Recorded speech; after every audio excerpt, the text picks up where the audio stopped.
Hamjambo wapendwa wasikilizaji na watazamaji wa Kivu News Info, karibu tena tungane nanyi katika matangazo yetu ya mchana wa leo, tukiwa tumebeba uzito mkubwa wa hali ya usalama inaendelea kushuhudiwa katika maeneo mbalimbali ya mashariki mwa Jamhuri ya Kidemokrasia ya Kongo. Leo macho na masikio ya wengi yameelekezwa katika maeneo tofauti ambako mapigano makali yameripotiwa kati ya vikosi vya usalama na makundi yenye silaha, hali inaendelea kuzua hofu, taharuki na madhara makubwa kwa raia wasio na hatia. Milio ya risasi, uhamiaji wa watu na hali ya sintofahamu vinaendelea kwa taswira kila siku katika baadhi ya maeneo hayo.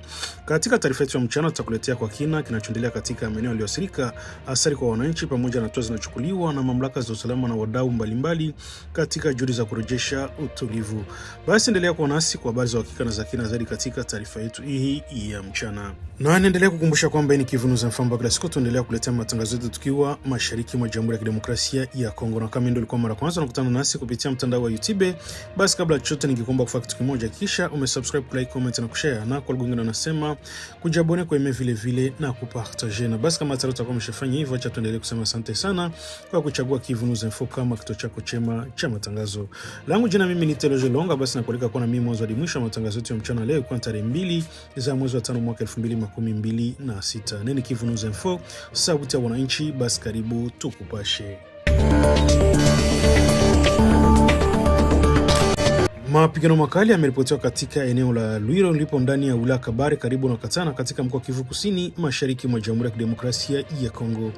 Taarifa kutoka vyanzo vya ndani zinaeleza kuwa mapigano yalianza majira ya saa 1 asubuhi ya leo Jumamosi tarehe 2 mwezi wa 5 mwaka 2026, yakihusisha makundi ya wazalendo wakishirikiana na vikosi vya jeshi la Jamhuri ya Kidemokrasia ya Kongo FARDC dhidi ya waasi wa M23 wanaodaiwa kushirikiana na jeshi la Rwanda. Eneo la Lwiro ambalo pia linajulikana kuwa na kituo cha utafiti wa kisayansi sasa limegeuka kuwa uwanja wa mapambano makali. Wakazi wa eneo hilo wanasema milio ya risasi nzito na nyepesi imekuwa ikisikika kwa muda mrefu, hali inayozua hofu kubwa miongoni mwa raia wasiokuwa na hatia. Kwa mujibu wa mashuhuda, baadhi ya familia zimeanza kuyama makazi yao kwa hofu ya usalama wao, huku wengine wakijificha ndani ya nyumba bila kujua hatima yao. Hali ya kibinadamu inaendelea kuzorota kadri mapigano yanavyoendelea, na hakuna taarifa rasmi bado kuhusu idadi ya walipoteza maisha au kujeruhiwa. Mapigano yanaongeza wasiwasi juu ya hali ya usalama katika eneo lote la mashariki mwa nchi, ambako makundi yenye silaha yameendelea kusababisha taharuki na mateso kwa raia kwa muda mrefu sasa. Licha ya jitihada za kijeshi na kidiplomasia zinazoendelea, bado amani ya kudumu inaonekana kuwa mbali kupatikana. Mamlaka za ndani bado hajatoa tamko rasmi kuhusu hali halisi ya mapigano hayo, lakini wananchi wanaendelea kuitaka serikali kuchukua hatua za haraka ili kurejesha usalama na kulinda maisha ya raia pamoja na mali zao. Wakati huo, wachambuzi wa masuala ya usalama wanasema kuwa eneo la Kabare lina umuhimu wa kimkakati, jambo ambalo linaweza kuwa na chanzo cha kuendelea kwa mapigano kati ya pande hasimu.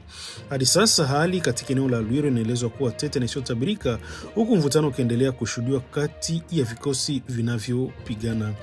Basi Kivu News Info tutazidi kufuatilia kwa karibu maendeleo ya tukio hili na kuwajuza mara tu tutapopata taarifa zaidi za kuaminika.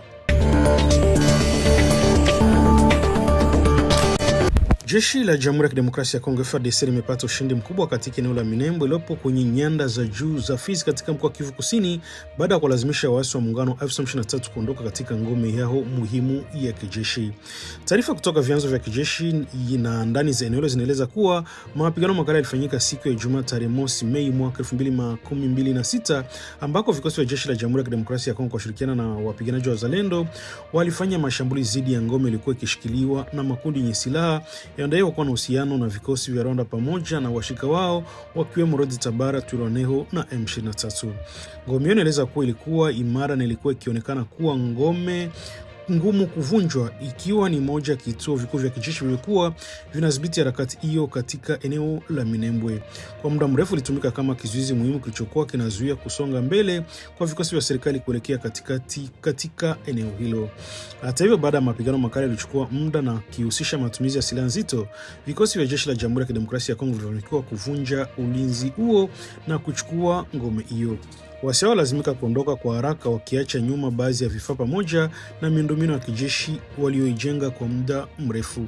Mashuhuda na taarifa za awali zinaeleza kuwa mapigano yalisababisha hasara kubwa kwa pande zote mbili, ikiwa ni pamoja na vifo na majeruhi, ingawa hadi sasa kuna takwimu rasmi zilizotolewa kudhibitisha idadi kamili ya waliopoteza maisha. Baada ya kutwa kwa eneo hilo, vikosi vya jeshi la Jamhuri ya Kidemokrasia ya Kongo viligundua uwepo wa mtandao mkubwa wa mitaro mirefu iliyochimbwa kwa wanauasi, ikiwa ni sehemu za mbinu za kujilinda dhidi ya mashambulizi makali ya mabomu na hata mashambulizi ya anga. Miundombinu hii inaonyesha kiwango cha maandalizi na umuhimu wa mkakati wa eneo hilo kwa uasi. Ushindi unachukuliwa kama hatua muhimu kwa jeshi la serikali katika jitihada za kurejesha udhibiti kamili wa maeneo ya nyanda za juu za Fizi na Minembwe ambayo yamekuwa kikumbwa na migogoro ya mara kwa mara kwa muda mrefu. Hata hivyo, wachambuzi wa masuala ya usalama wanaonya kuwa licha ushindi huo, hatari bado ipo, kwani makundi ya waasi yanaweza kupanga upya nguvu zao na kujaribu mashambulizi mengine katika siku zijazo. Wananchi na maeneo jirani wanaendelea kuishi kwa hofu, kwa kitumaini kwa ushindi huu utaleta angalau nafuu na hali ya usalama na kufungua njia ya kurejea kwa amani ya kudumu katika eneo hilo. Taarifa za dharura zinaendelea kuripotiwa kutoka eneo la Kale katika mkoa wa Kivu Kusini, mashariki mwa Jamhuri ya Kidemokrasia ya Kongo, ambako madai mazito yametolewa kuhusu uporaji mkubwa unaendelea kufanyika katika shamba la Lemera, moja nguzo muhimu za uchumi wa eneo hilo. Kwa mujibu wa taarifa mbalimbali kutoka vyanzo vya ndani, matukio yalianza tangu tarehe 25 Aprili, ambako wanajeshi wanadaiwa kuwa wa Rwanda kwa kushirikiana na waasi wa M23 wamekuwa wakitekeleza vitendo vya uporaji wa mali na uharibifu wa miundombinu katika maeneo wanayoyadhibiti. Lengo kuu la vitendo hivyo, kwa mujibu wanaotoa taarifa, inaelezwa kuwa ni kuzofisha uchumi wa ndani pamoja na kuharibu juhudi za maendeleo ya kilimo, ufugaji na ujasiriamali. Shamba la Lemera liko katika wilaya Kale na linalomilikiwa na mfanyabiashara na mwanasiasa Aime Bonji Sankara linaripotiwa kuathirika vibaya na vitendo hivyo.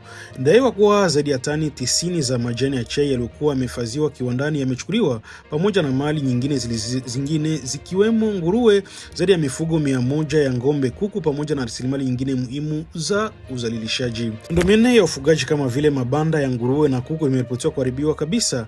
Vifaa vya kiwandani, magari, jenereta na umeme pamoja na mashine za kazi ya uzalishaji vimeharibiwa kwa kuchukuliwa. Taarifa zinaeleza kuwa takriban malori 30 kutoka upande wa Rwanda yalionekana yakitumika kusafirisha mali hizo.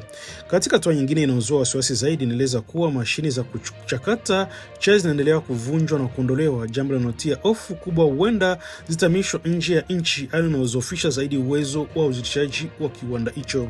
Kiwanda cha Lemera kina umuhimu mkubwa katika uchumi wa eneo hilo la Kale na mkoa mzima wa Kivu Kusini.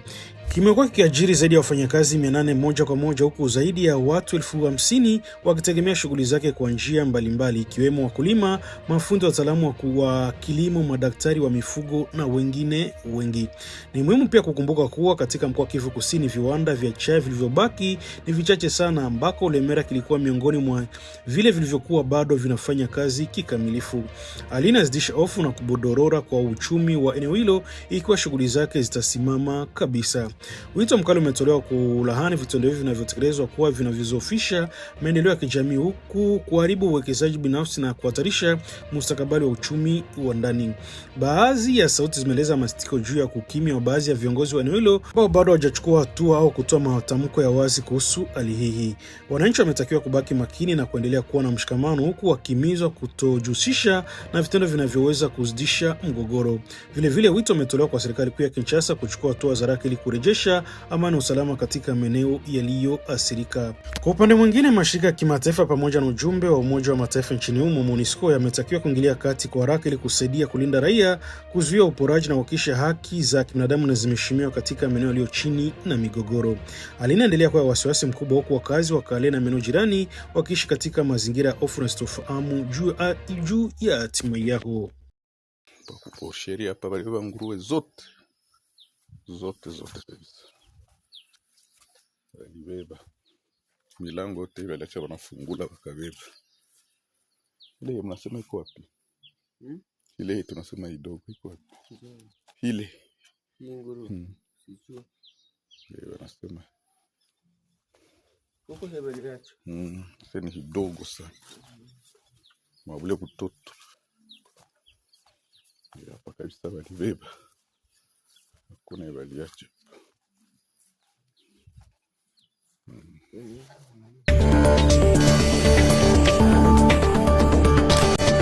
Watu 7 wanaodaiwa kujihusisha na vitendo vya uhalifu wamehamishwa katika ofisi ya mwendesha mashtaka wa jeshi auditorat militaire ya Beni baada ya kukamatwa katika mji wa mpakani wa Kasindi Lubiria katika mkoa wa Kivu Kaskazini.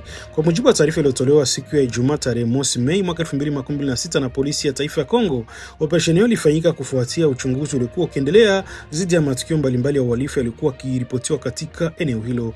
Kamishna mkuu wa polisi Kasirika Kambale Claude amethibitisha kuwa watuhumiwa hao walikamatwa katika mazingira tofauti yanayohusiana na makosa ya jinai.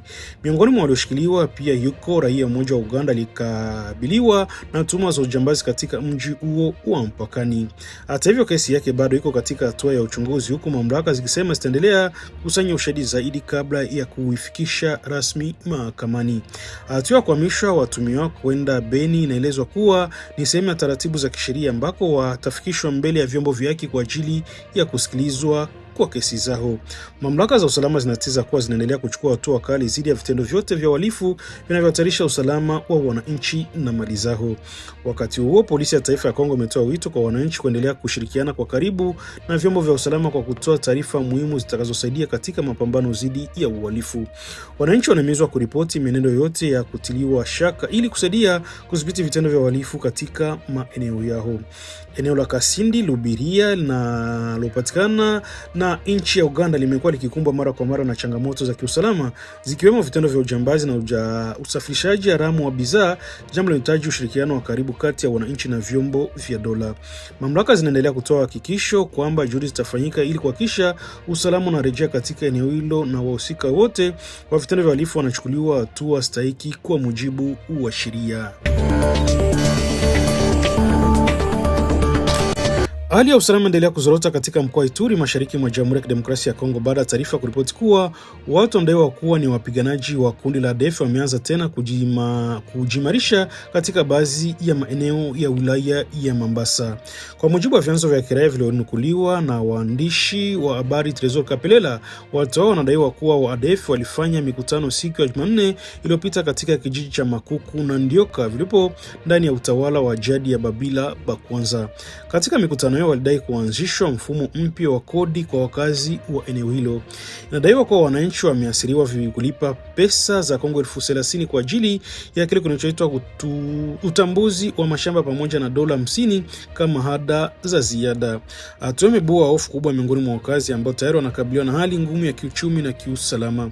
Taarifa hizo zinaongeza kuwa katika siku za hivi karibuni raia kadhaa walitekwa nyara na watu hao, lakini baadhi yao wameachiliwa huru baada ya familia zao kulipa fedha za fidia kupitia huduma za simu maarufu kama mobile money. Hali hii inaonyesha kuwepo kwa mtandao wa kifedha unaoendelea kusaidia shughuli za kundi hilo licha ya juhudi za kijeshi. Makundi yanajiri wakati ambako operesheni za pamoja kati ya jeshi la Jamhuri ya Kidemokrasia ya Kongo FARDC na lile la Uganda UPDF zilikuwa zikiripotiwa kuzofisha kwa kiasi kikubwa mitandao ya ugavi wa ufadhili wa kundi hilo la ADF katika ukanda huo. Hata hivyo, maendeleo haya mapya yanaashiria kuwa bado kuna changamoto kubwa katika kuondoa kabisa tishio la kundi hilo. Wananchi wanaendelea kuishi kwa hofu huku wakitoa wito kwa mamlaka za usalama kuongeza juhudi za kulinda raia na kukomesha vitendo vya unyanyasaji, utekaji nyara na ulipishaji wa kodi haramu unaofanywa na makundi yenye silaha. Mashirika ya kiraia yanasisitiza umuhimu wa kuimarishwa kwa uwepo wa vikosi vya usalama pamoja na ulinzi wa karibu kwa raia ili kurejesha imani na utulivu katika eneo hilo ambalo kwa muda limekumbwa na migogoro kwa muda mrefu. Hadi sasa mamlaka hajatoa tamko rasmi kuhusu madai hayo, lakini hali inaendelea kufuatiliwa kwa karibu kutokana na uzito wa taarifa hizo. Wachimbaji wane wa madini kwa njia ya jadi wamepoteza maisha kufuatia maporomoko ya udongo yaliyotokea siku ya Alhamisi tarehe 13 Aprili katika eneo la uchimbaji la Bikilongo lopo katika kijiji cha Bashimwenda chini ya sheferia ya Basile wilayani Mwenga mkoani Kivu Kusini. Kwa mujibu wa vyanzo vya ndani, ajali ilitokea ndani ya shimo la uchimbaji ambako wachimbaji kadhaa walikuwa wakiendelea na shughuli zao za kila siku. Ghafla udongo uliporomoka na kuwafunika wachimbaji hao, alisababisha vifo vyao papo hapo licha juhudi za haraka zilizofanywa kuwaokoa. Mashuhuda tukio wanasema kuwa juhudi za uokoaji zilikuwa ngumu kutokana na ukosefu mkubwa wa vifaa maalum vya uokoaji, hali ambayo imekuwa ikijirudilia mara kwa mara katika maeneo mengi ya uchimbaji wa madini ya kienyeji. Mara nyingi wachimbaji hulazimika kufanya kazi katika mazingira hatarishi bila kinga wala miundombinu ya usalama inayohitajika. Tukio hilo linaibua tena mjadala mzito kuhusu usalama katika migodi ya jadi katika wilaya Mwenga ambayo imekuwa ikishuhudia ajali kama hizi mara kwa mara. Ikumbuka kwa mwezi Machi mwaka huu tukio lingine la aina hiyo liliripotiwa katika eneo hilo hilo na kusababisha vifo vya wachimbaji kadhaa. Mashirika ya kiraia yameeleza kuwa mastiko yao makubwa kufuatia tukio hili yakilaumu kile walichokiita uzembe au ukosefu wa hatua madhubuti kutoka kwa mamlaka husika. Mmoja wa wanaharakati wa eneo hilo alinukuliwa akisema kuwa jamii inaendelea kupoteza watu wake katika mazingira yasiyokubalika. Katika upande wao, mashirika mbalimbali zimezitaka taasisi zinazohusika na sekta uchimbaji wa madini hususani ile inayosimamia wachimbaji wa kienyeji kuchukua hatua za haraka. Wanasisitiza umuhimu wa kuimarisha usimamizi wa maeneo ya uchimbaji, kutoa mafunzo kwa wachimbaji kuhusu usalama kazini, pamoja na kuhakikisha upatikanaji wa vifaa vya kisasa vya uokoaji. Hata hivyo, licha ya hatari hizo zote, wachimbaji wengi wanaendelea na shughuli zao katika mazingira magumu, wakihatarisha maisha yao kila siku kutokana na ukosefu wa ajira mbadala na hali ngumu ya maisha.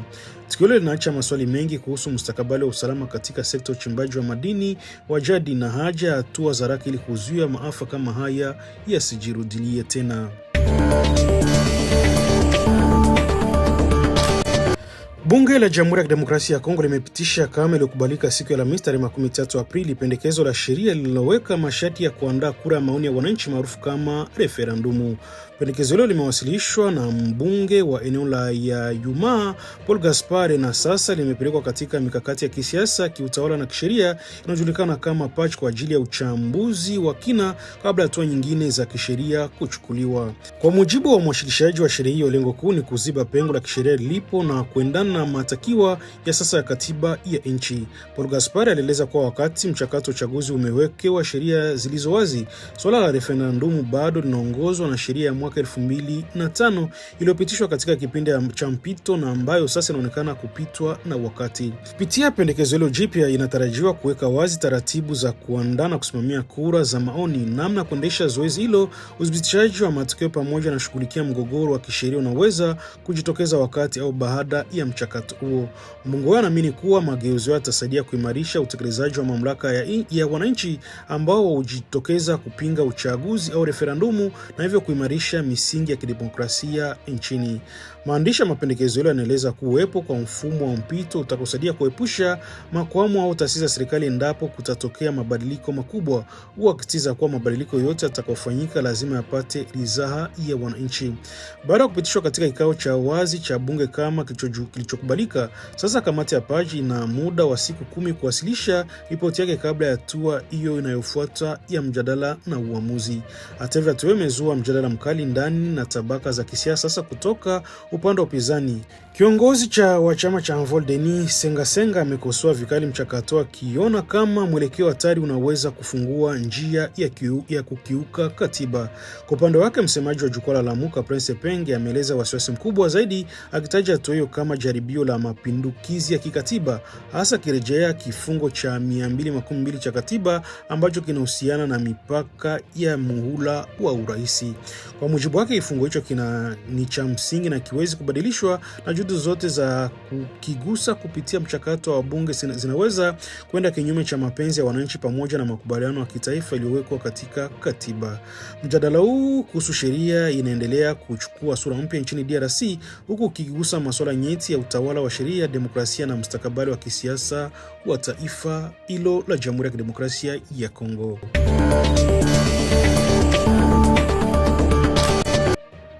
Kwa hitimisho la taarifa letu ya mchana leo, tunaendelea kusisitiza kuwa hali ya usalama katika baadhi ya maeneo mashariki mwa Jamhuri ya Kidemokrasia ya Kongo bado ni ya taharuki kufuatia mapigano yanaendelea kuripotiwa. Ni wazi kuwa wananchi wengi wamejikuta wakikabiliana na changamoto kubwa za kiusalama na kibinadamu, hali inahitaji umakini wala juu kutoka mamlaka husika pamoja na ushirikiano wa karibu kati ya raia na vyombo vya usalama ili kurejesha utulivu wa kudumu. Tunawatoa wito kwa pande zote zinazohusika kuepuka vitendo vinavyoongeza mzozo na badala yake kuzingatia njia za amani na mazungumzo kwa maslahi ya wananchi ambao ndio wasirika wakuu wa hali hii. Basi asanteni sana kwa kuendelea kufuatilia taarifa yetu ya mchana. Endelee kuwa nasi kupitia Kivu News Info kwa habari za kweli, za haraka na zenye uhakika zaidi. Na niendelee kukumbusha kabla ya kuhitimisha, kama hii ndio ilikuwa mara kwanza unakutana nasi kupitia mtandao wa YouTube, basi kabla ya kuondoka ningekusihi kufanya kitu kimoja. Hakikisha umesubscribe, like, comment na kushare, na kwa wengine nasema kujabone, kueme vile na kupartager kuendelea kusambaza habari kwa walio wengi zaidi. Na basi kama tayari utakuwa umeshafanya hivyo, acha tuendelee kusema asante sana kuchagua Kivu News Info kama kituo chako chema cha matangazo. Nia na mazungumzo ya kila siku mshatu nakuletea habari sahihi zenye kuaminika tena kwa muda mwafaka. Hivyo basi na uendelea kutuandikia na ukatujuza unatusikiliza kwa sehemu gani, na uende ukatuambia maoni yako aiza mapendekezo yako. Kingine ambacho ni muhimu zaidi, vile vile unaweza kubonyeza kwenye titre ya habari na itakupeleka moja kwa moja hapo chini kwa description, ambako utakutana na linki mbili, kwa Kifaransa wanasema lien ya kwanza ukibonyeza aiza kuklike itakupeleka moja kwa moja kujabone kupitia channel yetu ya WhatsApp, na link ya pili itasababisha unajiunga pamoja nasi vile vile kupitia grupu letu la WhatsApp. Na baada kufanya hivyo, hii itaresha sana usipite na chochote kipindi ambako utakuwa unakupatia habari mpya kupitia channel yetu hii ya YouTube. Langu jina mimi niite Eloge Lolonga, sina la ziada ila tuache niendelee kutoa shukrani zangu za dhati kwamba ulikuwa na sisi mwanzo hadi mwisho wa matangazo yetu ya mchana leo. Iko tarehe 2 za mwezi wa 5 mwaka 2026. Neni Kivu News Info, sauti ya wananchi. Basi tunatakie mchana mwema wenye mafanikio tele, na nikujuze tena huenda tutanani jioni kwenye matangazo yetu mengine kwa uwezo wa Mwenyezi Mungu. Basi bye bye na chao, baki salama.